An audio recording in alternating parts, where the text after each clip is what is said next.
Imagine a PR crisis spiraling out of control in just 72 hours. That's exactly what happened when Blake Lively's PR team made 3 devastating decisions that turned the Justin Baldoni situation from a minor incident into a career-defining disaster. Look, I've been in PR for close to a decade, working with big names in the entrepreneurship space, and I can tell you right now, what Blake Lively did nearly broke every single rule in the crisis management playbook. Now, I want to preface all this by saying it's my opinion of what happened in the matter, and today, I'm going to show you the 3 devastating mistakes that turned what could have been a 24-hour news cycle into a PR nightmare that's still unfolding. But before we dive in, let me give you some context, because what you're about to learn isn't just about celebrity drama, it's about understanding how reputation management works today in the digital age. And trust me, these lessons apply to everyone, from major celebrities to small business owners.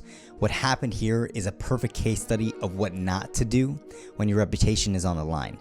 In this video, we're going to break down why blaming Justin for her own PR mistakes was like throwing gasoline on a fire, how her planted story defense completely backfired, and why bringing in the lawyers might have been the worst move possible. But before we dive into these critical mistakes, what we need to understand is what actually happened. Now, the whole situation started when Blake Lively and Justin Baldoni were promoting their upcoming movie, It Ends With Us. Now, if you've been anywhere near social media, you know this project has been controversial from the start. But here's where things get interesting. During the press interviews, Blake's behavior caught everyone's attention, and not in a good way. The internet started picking up on what they perceived was uncomfortable body language, dismissive responses, and just a general lack of enthusiasm for the project. In my opinion, it was tone deaf. Now, this is where we get to mistake number 1, and trust me, this is where things get from bad to worse. Mistake number 1 was blaming Justin for the interview backlash, instead of addressing the actual concerns of the people about her behavior. They tried to shift the blame onto Justin. Now, let me break down why this was such a massive mistake for her. First, we live in an age where everything is recorded. Everything. The internet has the best detectives. The interviews are also right there for everyone to see. So when you try to blame someone else for something that's clearly visible, you're not just fighting public opinion, you're fighting video evidence. Even if Justin had shared these videos to the public, these were still her actions. So what happened? People started making side-by-side comparisons of the interviews, breaking down every interaction, every gesture. And you know what happens when the internet starts doing detective work? Well, they find out everything. So here's what Blake's team should have done instead. They should have acknowledged the perception, they should have taken ownership of how it came across, and they should have redirected the narrative to the project itself. But instead, they went with the blame game, which led to something I call the Streisand effect in PR. When trying to cover up or deflect from a problem, it actually makes it much bigger. If done correctly, the whole thing would have blew over in 48 hours with another news cycle. If you own it, you handle PR hiccup. People respect that. We all know you make mistakes, but what you do after matters. But here's what makes the Blake situation even more fascinating and potentially even more damaging. And that brings us to mistake number 2, which honestly might even be worse than the first one, is the planted story defense. When the backlash started and it got serious, Blake's team made what I consider to be one of the most dangerous moves in modern PR, is they claimed the controversy was a planted story. There's a famous quote that says, "It's easier to fool people than to convince them that they have been fooled."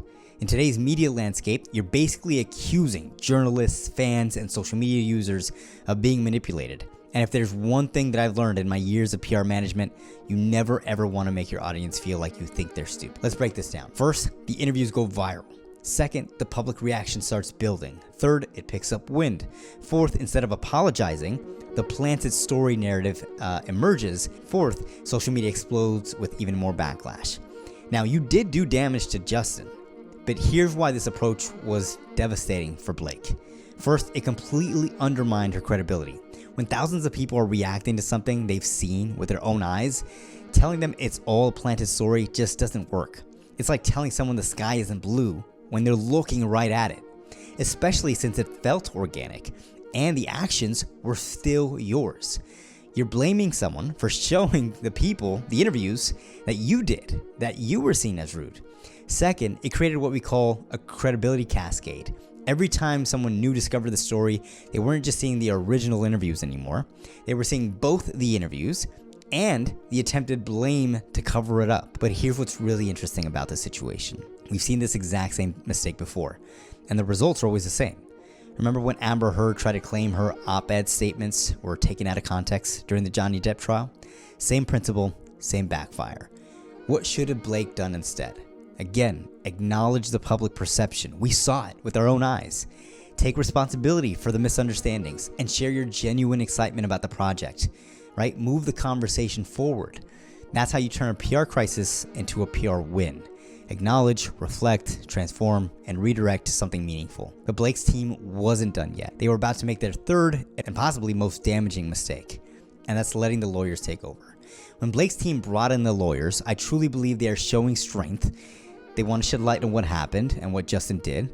But what I believe happened is it completely shifted the narrative away from what should have been the focus, which is the movie itself. And let me explain why this is such a critical error. It Ends With Us is a story about domestic abuse, healing, and empowerment. It's a book that touched millions of readers, but the moment lawyers got involved, the conversation stopped being about these important themes and turned into something else entirely. Now, this beautiful thing got turned into legal threats, cease and desist letters, and celebrity gossip, celebrity drama. Now, I'm not downplaying the accusations because these are very real accusations, but when you let things go into discovery, you give people an insight into what happened. And as it is, many people already believe that Blake isn't a good person due to what they can see and what other people have said about her. And in discovery, what we're seeing now from the text, it's only confirming the biases that people already have. So here's why this approach was particularly damaging. First, it created the Streisand effect 2.0, which is when legal action actually amplifies a story instead of trying to suppress it, and it never ends well. So what can we learn from these critical mistakes? Well, let's put it all together. Number one, blaming others when evidence exists only damages your credibility. Number two, claiming planted stories about video evidence, even from when past interviews, you're doubling down on your own actions, and that's what people saw. Number three, letting lawyers drive the narrative can kill a project's soul. But here's what fascinates me the most about this situation. It's not just about what Blake Lively or Justin Baldoni did anymore. This has become a masterclass in how not to handle crisis management. And you know what? The really tragic part is that this all could have been avoided. The truth is, in today's digital age, transparency isn't just the best policy. It's the only policy that works.